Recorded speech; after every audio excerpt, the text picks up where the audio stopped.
అక్కడి పల్లెలు నిద్రలేని రాత్రులు గడుపుతున్నాయి. చీకటి పడితే చాలు జనం భయంతో వణికిపోతున్నారు. ఎటువైపు నుంచి వచ్చి దాడి చేస్తారోనని హడలెత్తిపోతున్నారు. ఆదిలాబాద్ జిల్లా పల్లెల్లోని జనం జాగారం చేయడానికి కారణం ఏంటి? పోలీసుల నిఘా పగడ్బందీగా ఉన్నా ఎందుకంత భయపడుతున్నారు?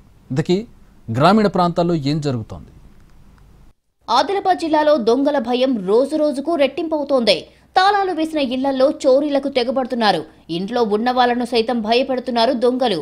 ఏటీఎంను గ్యాస్ కట్టర్తో కట్ చేసి 14,60,000 ఎత్తుకెళ్లారు దుండగులు. సీసీ కెమెరాలకు బ్లాక్ స్ప్రే కొట్టి మరీ నగదు చోరీ చేశారు. అలారం మోగకుండా కేబుల్స్ ని కట్ చేసినట్లుగా చెబుతున్నారు పోలీసులు. గ్రామాల్లోనూ దొంగల సంచారం పెరిగిపోతోంది. సీసీ కెమెరాల్లో రికార్డ్ అయిన దొంగల వీడియోలు వైరల్ కావడంతో మరింత భయపడిపోతున్నారు జనం.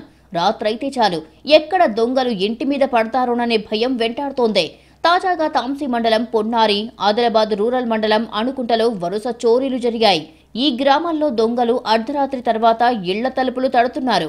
దొంగలను పట్టుకునేందుకు జనం కర్రలతో రోడ్డెక్కుతున్నారు. దొంగల కోసం కాపలా కాస్తున్నారు. ఇనప రాడ్లు, ఇతర వస్తువులు పట్టుకుని దొంగలు రాత్రిపూట తిరిగే వీడియోలు బయటికి రావడం సంచలనం సృష్టించింది. కుమ్మరికుంటలోని ఓ ఇంట్లో వికలాంగుల కాలనీలో ఓ ఎంటర్ప్రైజెస్ లో చోరీకి పాల్పడ్డారు. అదే కాలనీలో మరో ఇంట్లో దోపిడీకి యత్నించారు దొంగలు. వరుస చోరీలపై అప్రమత్తమయ్యారు పోలీసులు. నేరాల కట్టడి కోసం నాకాబందీ సైతం నిర్వహించారు. ఇంట్లో వాళ్లు ఏదైనా ఊరికి వెళ్లేటప్పుడు విలువైన ఆభరణాలు ఇంట్లోనే వదిలేసి పోవద్దంటున్నారు పోలీసులు. చోరీలను నివారించడానికి పెట్రోలింగ్ పెంచామంటున్నారు. దొంగలను త్వరలోనే పట్టుకుంటామని, ఎవరూ భయపడాల్సిన అవసరం లేదని భరోసా ఇస్తున్నారు. ఇంటికి తాళం వేసి వెళ్ళిపోయేటప్పుడు దయచేసి ఇంట్లో గోల్డ్ కానీ నెట్ క్యాష్ కానీ బీరువాలో పెట్టకండి. దొంగలు ఎక్కువ బెడ్రూమ్లో ఉన్న బీరువానే బ్రేక్ చేస్తారు వచ్చి. ఒకవేళ మీరు కంపల్సరీ ఉంచాల్సి వస్తే వేరే దొంగలు ఊహించని ప్లేస్లో ఉంచండి. బ్యాంకులో పెడితే చాలా సురక్షితం. పొన్నారిలో అయింది, మన ఇక్కడ 1 టౌన్ పరిధిలో అయింది. కొంచెం క్లూస్ ఉన్నాయి, అది త్వరలో వాళ్ళని పట్టుకుంటాం. ఎవరు భయపడాల్సిన అవసరం లేదు. వాళ్ళు పెద్ద బయటకెళ్ళి లోకల్ అఫెండర్స్ లెక్క అనిపిస్తున్నారు. పెట్రోలింగ్ కూడా ఏరియాలో ఎక్కడైతే దొంగతనం జరిగిందో అక్కడ ఇంకా మేము పెంచుతాం. మా ఆఫీసర్ కూడా ఇన్స్ట్రక్షన్ ఇవ్వడం జరిగింది.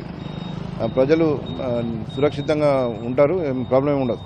అటు నిర్మల్ జిల్లాలో సైతం వరుస చోరీలతో జనం ఆందోళన చెందుతున్నారు. దొంగలు రెచ్చిపోతుండటంతో పోలీసులు అలర్ట్ అవుతున్నారు.